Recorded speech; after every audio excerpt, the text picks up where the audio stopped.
As the Taliban swept through Afghanistan in August last year, following the US military withdrawal, the collapse of President Ashraf Ghani's government was inevitable. Most of the former government's top officials, including Ghani himself, fled the country, triggering chaos and uncertainty among Afghans. But not all of them had the opportunity or the will to leave Kabul. Ghani's Deputy Minister of Finance, Nazir Kabiri, stayed home. The US-educated technocrat anticipated the financial challenges such a political change could bring to Afghanistan. And the Taliban kept Kabiri in his post. Will he succeed in his efforts to prevent a complete economic collapse? And as the Biden administration frees up $7 billion the Afghan central bank had in US banks, what's the plan moving forward? Afghanistan's Deputy Minister of Finance, Nazir Kabiri, talks to Al Jazeera. Nazir Kabiri, thank you so much for talking to Al Jazeera today. I want to start back in August when the Taliban took over. Where were you that day? Were you in Kabul? I was in Kabul, in my office, when they came over to the ministry at 5:30 p.m. in the evening. And I handed them over the keys to the Ministry of Finance in Afghanistan. You must have felt it was coming. We all knew that they were taking territory by territory, region by region, but I mean, the speed and the extraordinary events of that day. Tell me what it was like. It was unpredictable, and that the Kabul administration evacuated in a very unprecedented manner, and that, I think, created some chaos while the Taliban made it public earlier in the morning that they're not going to be entering the capital city. But the developments that the president flee and the authorities left the country, I think led the Taliban to come over, and that they changed their announcement saying that now we're going to enter the city. So in your department, in your building, they come in there, and are you sitting there thinking, do I need to get out? Or were you calm about it all? Did you think, actually, this will be okay, I'll keep my job? I can't imagine what it was like that day.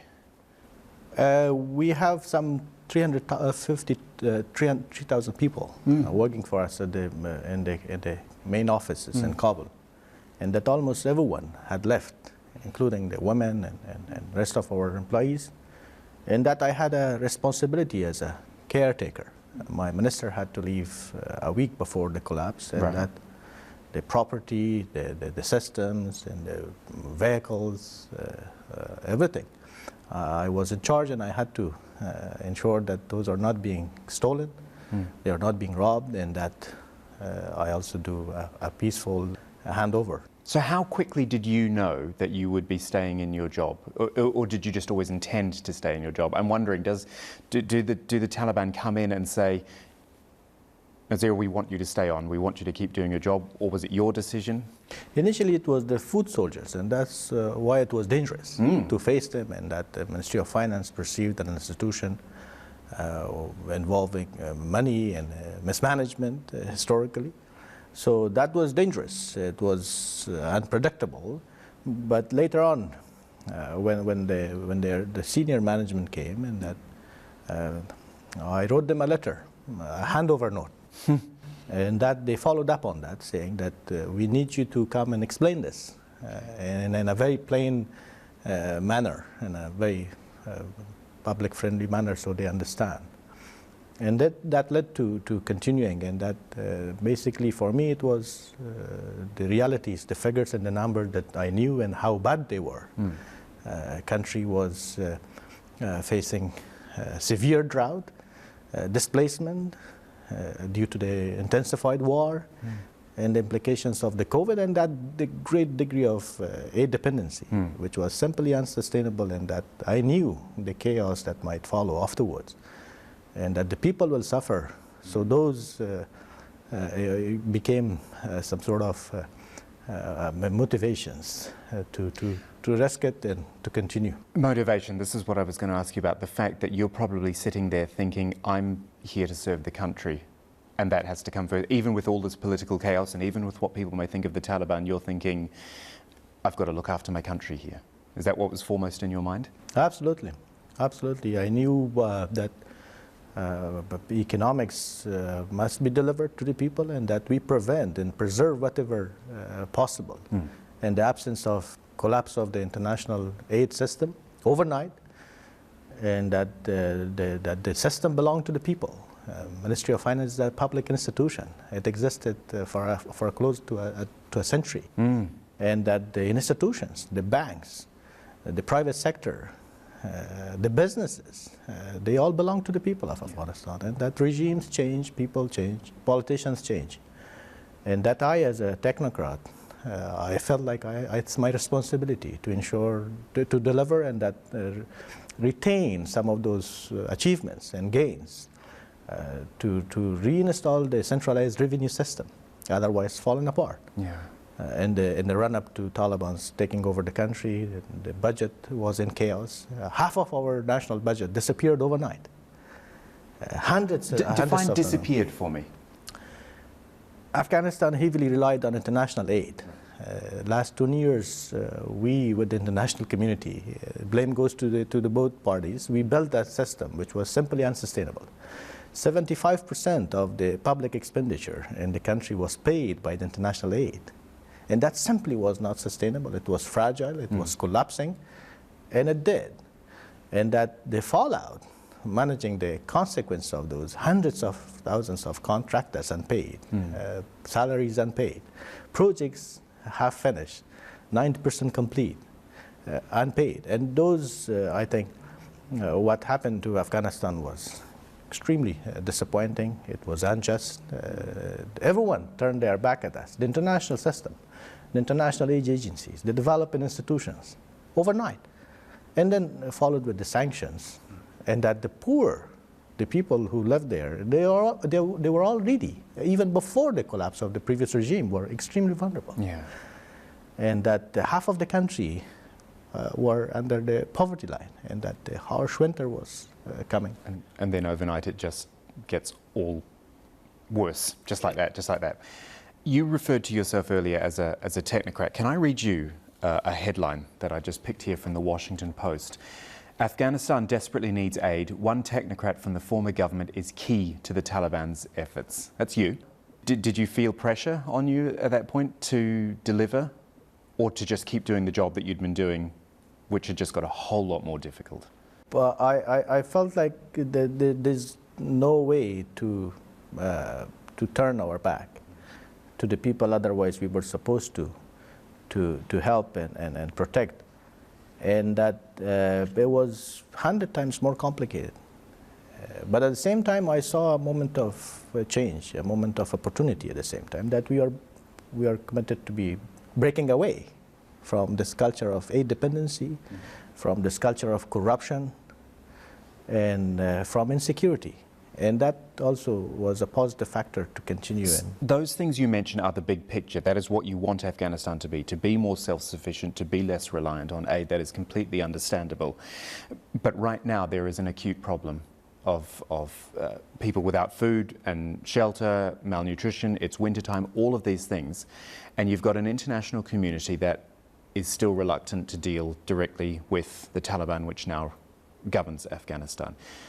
You can understand that, right? You can understand the reluctance. How do you get around it?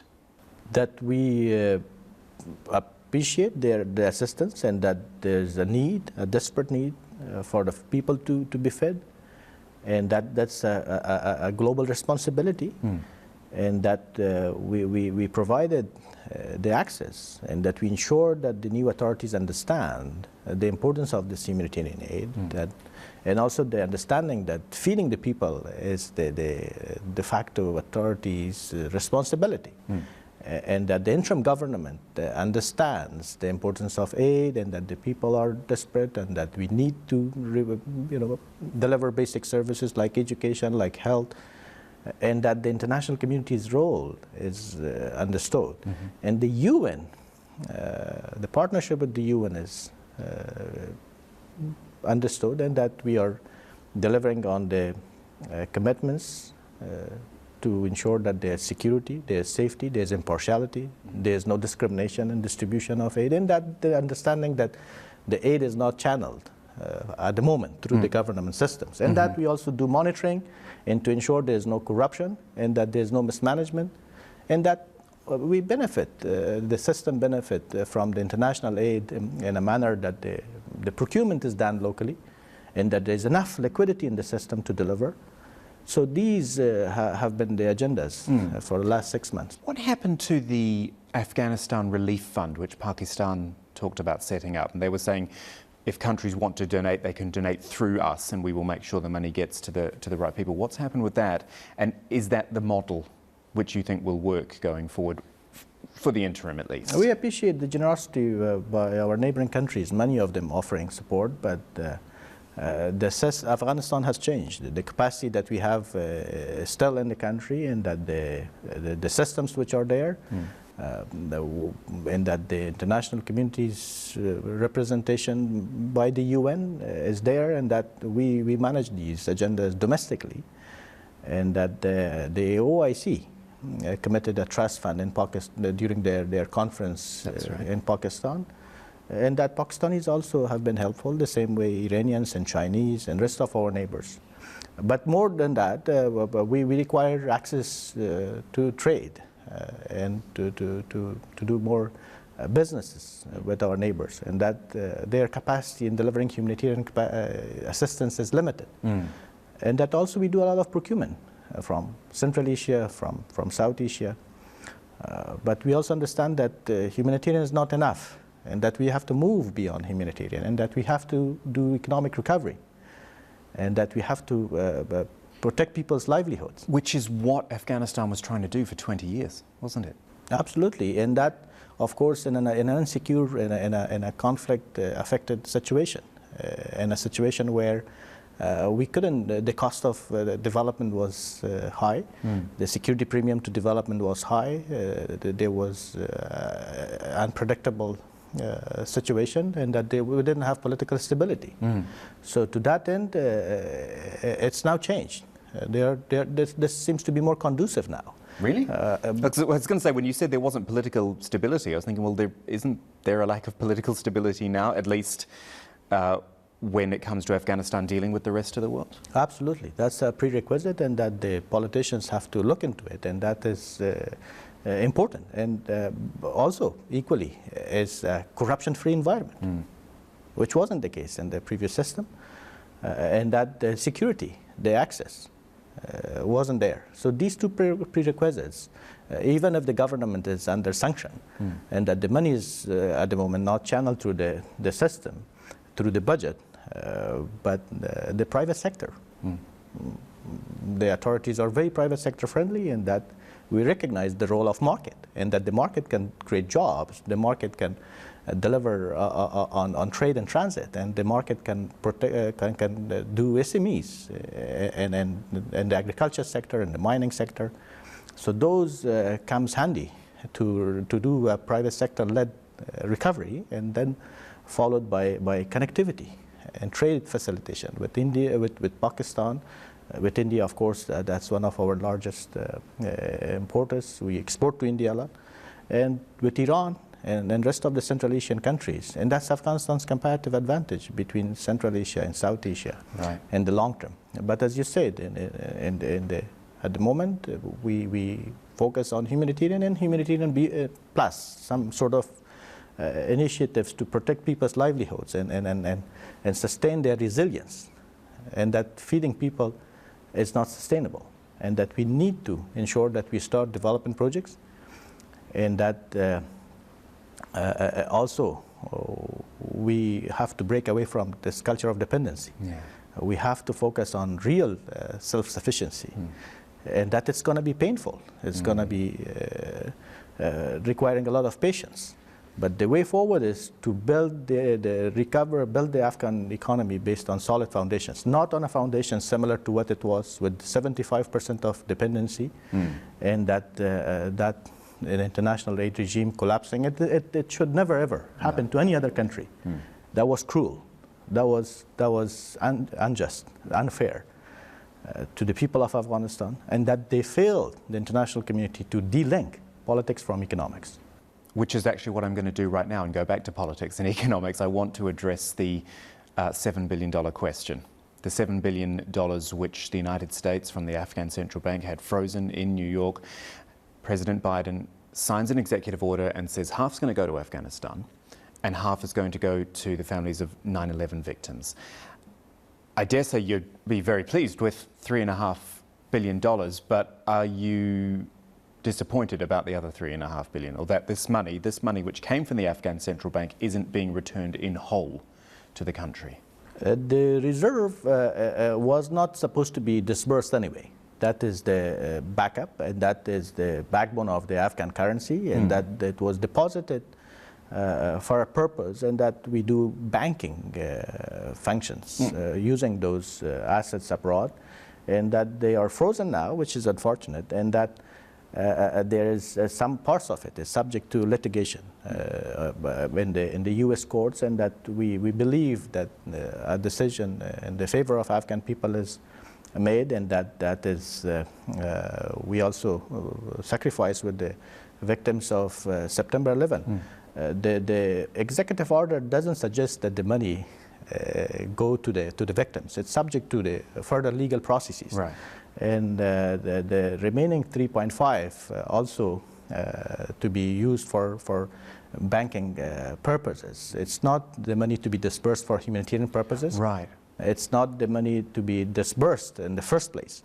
And that those are reserves, and that we will do international correspondent banking with the international community and for the trading purposes. And how much of a difference will that make? What can be done with that? How significant can that sum be to the system that you described? That's absolutely vital. That will ensure liquidity, that will ensure smooth trade, that we need to be paying businesses abroad for imports of basic commodities allowed by the U.S. Treasury and by those of the licenses, and those are not being sanctioned, like food, like fuel, like gas, and those items are desperately needed, and that those functions of the central bank without the reserves are impossible.